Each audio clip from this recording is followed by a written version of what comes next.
माहिका की आई असली माँ एक ममता के आगे झुक गया। उसका गुरूर एक के बाद एक बड़े हादसों के बाद ताई माँ को साथ छोड़ने की जिद करने लगती है। तभी ईशा माहिका के सर पर हाथ रखकर कहती हैं, भले हमने इसे जन्म नहीं दिया, लेकिन मेरी ममता अटूट है। जैसे कृष्ण भगवान को जन्म तो माता देवकी ने दिया था, लेकिन उनकी माँ का दर्जा यशोदा को ही दिया जाता है। आकाश काव्या की शादी में और कोई अड़चन न पैदा करें, इससे ईशा के बाद से सूरज भी सहमत नहीं हो पाता है। यहाँ तक कि माहिका भी नहीं। जैसा कि मैं का खुद को सारी समस्याओं की जड़ मानती है, इसलिए वो जानबूझकर ताई माँ से बदतमीजी करने लगती है ताकि वो उसे घर से निकाल दें।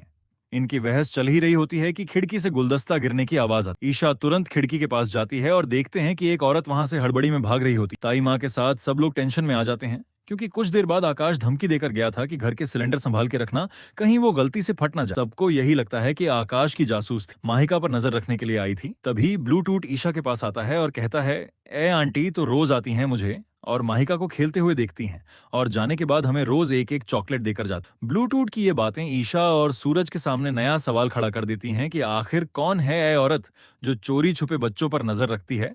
उसे अनजान औरत का सच सामने लाने के लिए ईशा एक प्लेन बनती है। शाम के वक्त माहिका और ब्लूटूथ दोनों बाहर खेल रहे होते हैं और थोड़ी दूर पर ईशा और सूरज दोनों छुपाकर सब कुछ देख रहे होते। थोड़ी देर बाद वो औरत आती है, हाथ में एक चॉकलेट का बॉक्स होता है। वो माहिका के पास जाती है, उसके गाल पर हाथ रखकर रहती, मैं कुछ दिनों तक तुमसे मिलने नहीं आ पाऊंगी, तब तक तुम रोज इस बॉक्स में से एक चॉकलेट रोज खा। जैसे ही औरत वहां से जाने लगती है, ईशा और सूरज इसके सामने आ जाते हैं।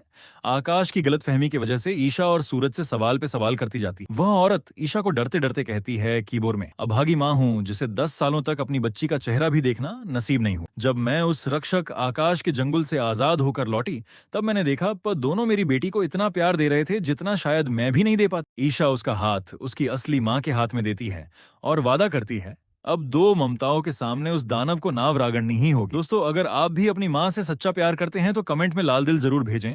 पूरा वीडियो देखने के लिए धन्यवाद।